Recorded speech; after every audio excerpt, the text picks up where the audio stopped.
జిల్లా దుబ్బాక మున్సిపాలిటీ పురపాలక సంఘం మున్సిపల్ కమిషనర్ రమేష్ ఆధ్వర్యంలో మున్సిపల్ చైర్పర్సన్ గన్నె వనిత భూమిరెడ్డి సారథ్యంలో 75వ వన మహోత్సవ కార్యక్రమంలో భాగంగా 14వ వార్డు మాలకుంట క్రీడా ప్రాంగణం వద్ద మొక్కలు నాటే కార్యక్రమాన్ని ప్రారంభించారు. ఈ సందర్భంగా municipal commissioner Ramesh, municipal chairperson Ganne Vanitha భూమిరెడ్డిలు మాట్లాడుతూ దుబ్బాక మున్సిపాలిటీ పరిధిలో 33,000 మొక్కలను నాటుతామని అన్నారు.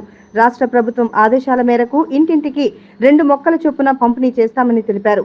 చెట్లు నాటడం సమాజానికి మరియు మొత్తం మానవాళికి ఉపయోగకరంగా ఉంటుందని, చెట్లు మనకు ఆహారం, ఆక్సిజన్, మంచినీరు, ఇంధనం, నివాసం, మనం జీవించడానికి కావాల్సిన వాటిని అందిస్తాయని తెలిపారు.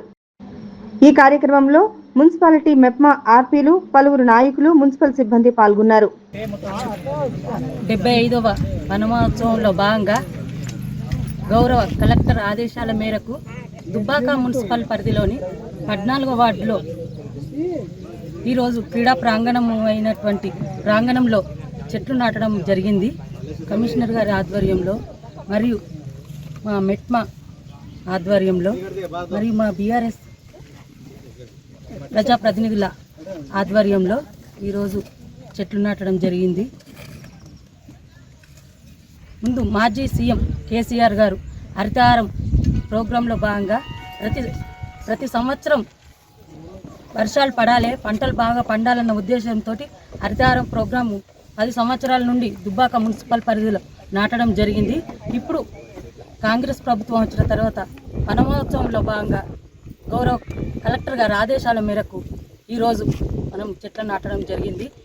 ప్రతి వార్డులో ఈ కార్యక్రమం జరుగుతుంది. మరియు ఇంటింటికి పూల మొక్కలను కూడా పంపడం జరుగుతుంది. ప్రతి ఇంటికి 2 లేదా 3 చెట్లను ఇవ్వడం జరుగుతుంది.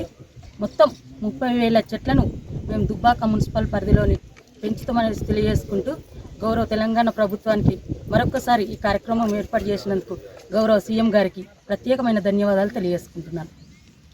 ప్రభుత్వం ప్రతిష్టాత్మకంగా నిర్వహిస్తున్న 75వ వన మహోత్సవ భాగంగా ఈరోజు దుబ్బాక పట్టణంలో మాలకుంటలో హరితహారం చెట్లు ప్రేమ నాట కార్యక్రమాన్ని ఏర్పాటు చేయడం.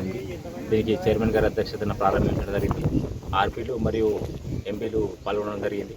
అదేవిధంగా మన దుబ్బాక పట్టణానికి గవర్నమెంట్ టార్గెట్ 33 ఇవ్వడం జరిగింది.